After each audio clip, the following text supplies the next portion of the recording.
May 1st, 1169. Bannow Bay on the southeast coast of Ireland. 3 Norman ships ground on a quiet stretch of wet sand at low tide. Within 18 months, a force of roughly 10,000 mailed knights, men-at-arms, and Welsh archers will be loose across the island. But what if waiting for them on the dunes are 200 operators of the 22nd Special Air Service Regiment? Same beach, same year. No helicopters, no satellites, no resupply ships behind them. Just the kit on their backs and the rules of war they trained for. The scenario is bounded. 200 SAS troopers are inserted into Norman-era Ireland in May 1169, carrying only what a regular squadron deploys with in 2025. That means L119A2 carbines, suppressors, 4th-generation night vision, Bowman radios, 60mm mortars, claymores, and the standard load of 7 magazines per man. There are no aircraft. There are no drones. There is no airdrop coming. The Normans arrive on the historical timetable in 4 waves between May 1169 and October 1171, totaling 10,000 fighting men under Robert Fitzstephen, Maurice Fitzgerald, Raymond le Gros, and Strongbow himself. The native Irish kingdoms remain neutral throughout. The terrain is real. Wexford, bog, hedgerow, the river Slaney, the hills above the harbour. The SAS choose where to fight. The Normans must take the island. The clock runs until one side is broken. The Special Air Service was raised in 1941 in the Western Desert under David Stirling.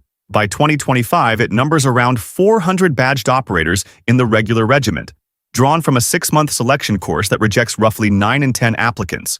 Every 4-man patrol is cross-trained in demolitions, signals, medicine, and a foreign language.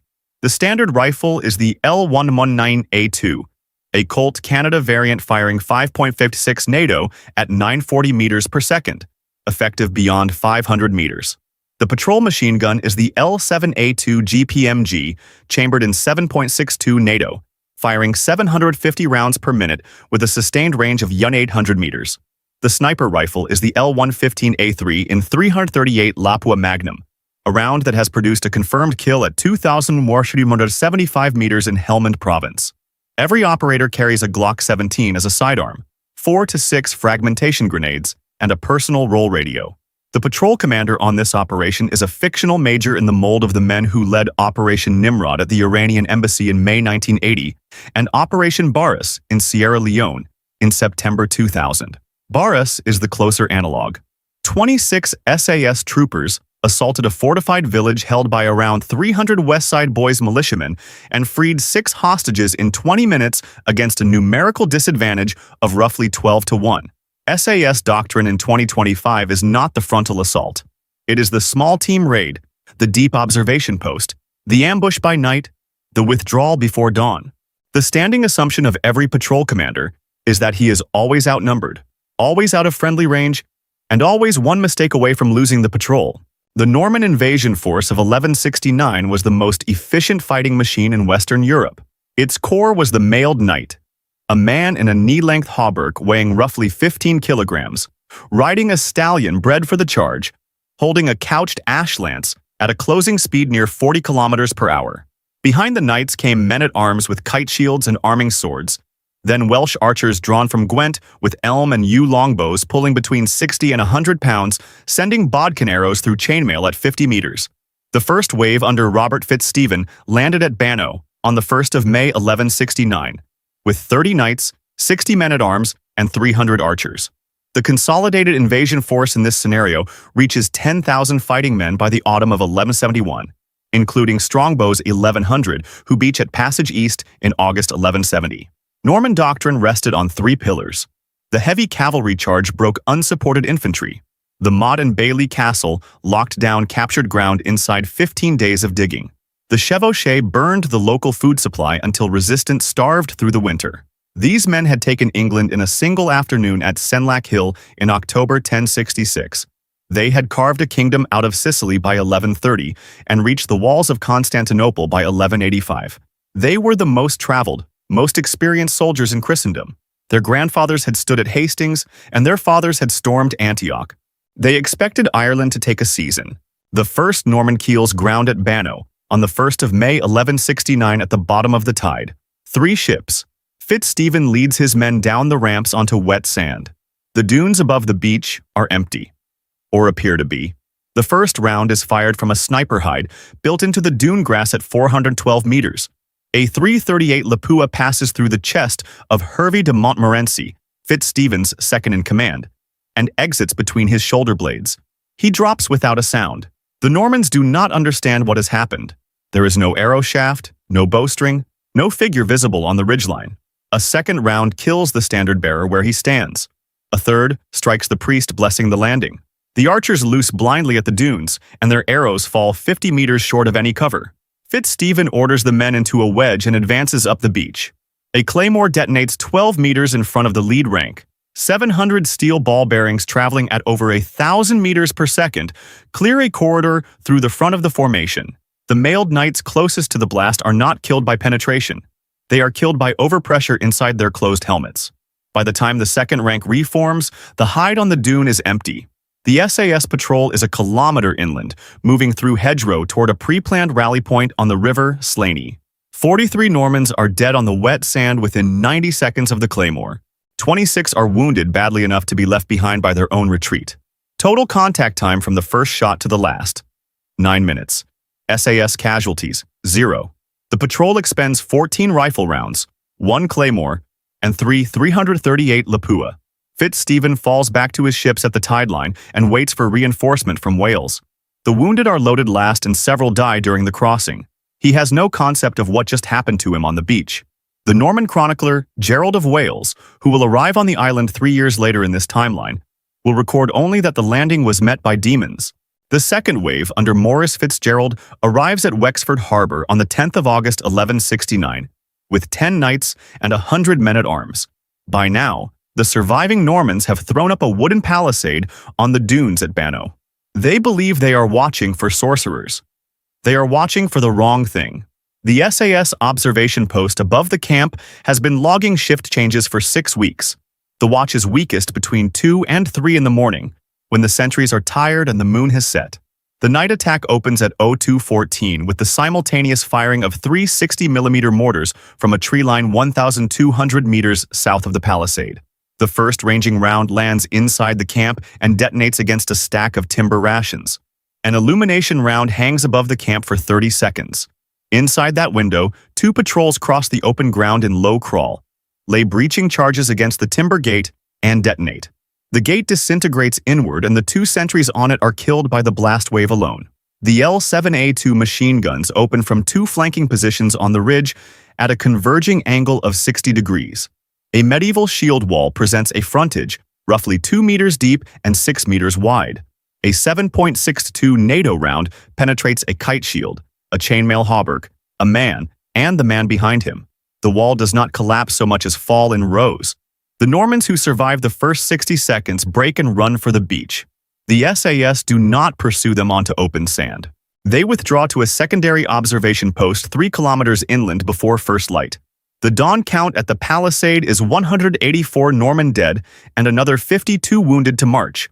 Norman command begins to suspect, for the first time, that they are not fighting Irishmen. They are fighting something else entirely. Messengers ride for Strongbow in Pembrokeshire that same week. Richard de Clare, 2nd Earl of Pembroke, lands at Passage East on the 23rd of August 1170 with 1,100 men. He is a more dangerous opponent than Fitzstephen. He has read the survivors' reports carefully. He knows the enemy fires invisible bolts at impossible ranges and detonates the air itself. His response is doctrinally correct for a man of his century. He disperses. He moves in detachments of 50 knights across a 40-kilometer frontage, mounted, fast, never camping in the same place 2 nights running. This is the textbook Norman counter to ambush. This is also the moment the SAS lose their first man. Trooper Riley, a sniper breaking cover at first light near the River Barrow, is run down by a 6-knight patrol coming over a low ridge from the east. He kills 4 of them with his Glock before a couched lance pins him to a hawthorn. The SAS adjust within 24 hours. They shift to electronic deception without electronics. Captured Norman messengers are released carrying false orders sealed with a wax press the patrol's quartermaster has carved from a willow root. The forgeries are passed by men who speak Norman French acquired during a 6-month posting in the Languedoc. Strongbow's columns begin to converge on locations where nothing is waiting except buried claymores and pre-registered mortar coordinates. The first false rendezvous burns 3 knights and 17 horses at a ford on the River Nore.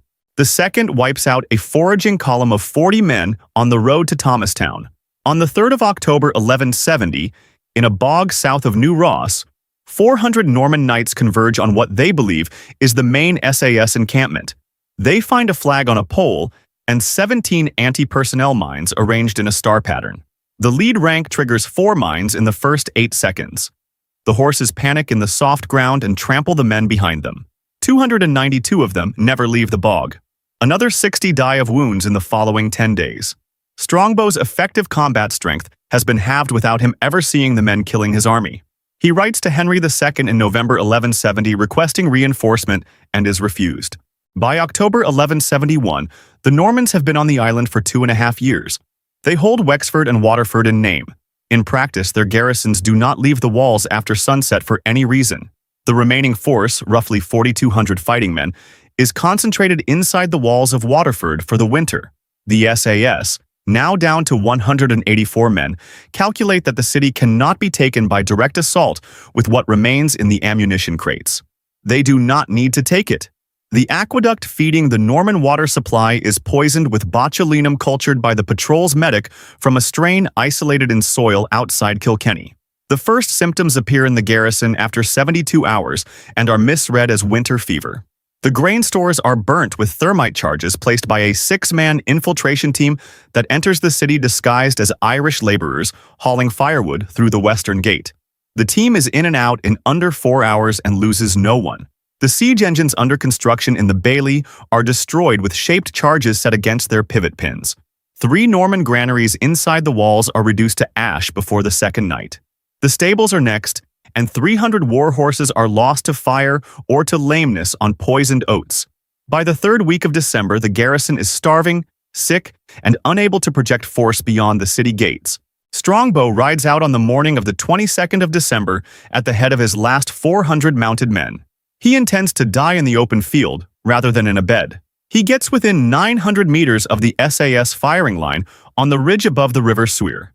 A single 338 Lapua round passes through his throat from 847 meters. The remaining Normans turn for the city. They do not reach the walls. The men still inside Waterford surrender on the 28th of December 1171, 6 days before the New Year. Final Norman casualties across the campaign. 7,406 killed, 1,892 captured. The remainder dispersed into the countryside or fled back across the Irish Sea. SAS casualties: 11 killed, 23 wounded, all of whom survived their wounds and were evacuated by patrol medic to a field aid post west of Kilkenny.